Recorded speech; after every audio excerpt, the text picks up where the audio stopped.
안녕하세요. 크리스천 영상학교론 심목사입니다. 오늘은 10여 년 전 제가 대전의 한마음교회 시절에 환상으로 본 성찬식에 대해서 말씀드릴게요.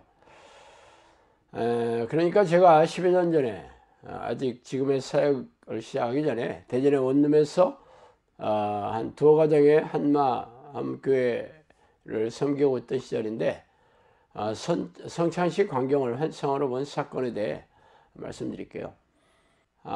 그 성찬식을 하는 그 주일이 되기 10여일 전부터 성찬식을 하고 싶다는 느낌이 자주 와서 돌아오는 주일에는 성찬식을 해야겠다고 제가 마음을 먹었어요. 그렇지만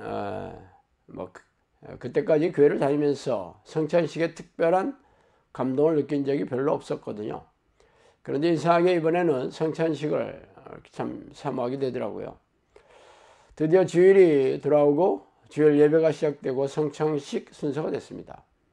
그래서 빵과 포도주를 나눠주면서 저도 먹고 마셨어요. 그리고 성찬식에 대한 성경 구절을 읽어 내려가자 갑자기 눈물이 앞을 가리기 시작했어요. 참고로 저는 눈물이 별로 없는 편이었고 중년이 넘은 남자로서 감정이 메말라서인지 오래전에 아버님께서 돌아가실 때에도 눈물 한 방울도 흘리지 않았던 저니까요. 그런데 성찬식이 시작되면서 눈물이 쏟아지자 설교를 해야 되는 저로서 적잖이 당황스러웠습니다. 그래서 성찬을 마칠 때까지 감정을 억누르고 있었어요. 다음 순서는 제가 설교를 해야 했으니까요.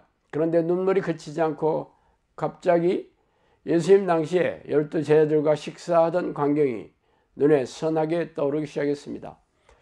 그래서 저는 주보에 예고된 설교 내용을 바꾸어 성찬식에 대한 설교를 하게 되었죠. 제가 환상으로 보는 대로 그렇게 전하게 되었습니다. 눈에 떠오르는 광경에는 성경대로 예수님께서 빵과 포도주를 제자들에게 나누어주면서 자신의 몸과 피를 예로 들면서 이것을 먹고 마셔야 차후에도 예수님이 늘 제자들과 함께 살고 있음을 잊지 말라는 아주 심각한 내용이었는데요. 제자들은 무슨 말인지 별로 심각하게 여기지 않는 분위기였어요.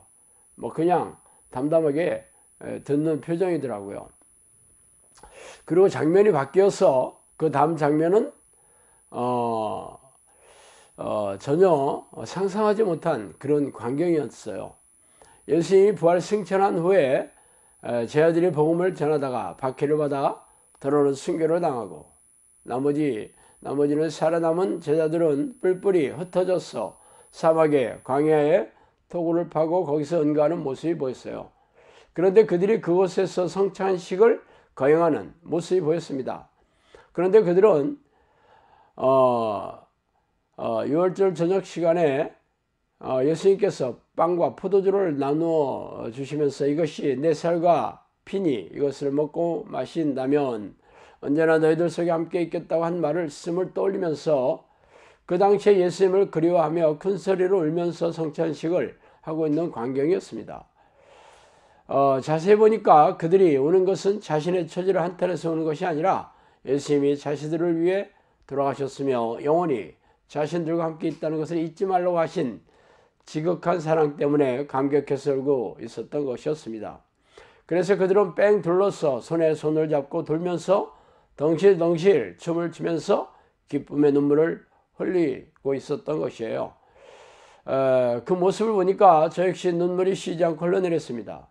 제자들은 박해를 피해 다니던 도명자의 처지였지만 가난한 음식으로 성찬식을 하면서도 예수님의 크신 사랑을 기억하면서 죽을 때까지 예수의 명령을 좇아 복음을 전할 것을 다짐하고 있었어요.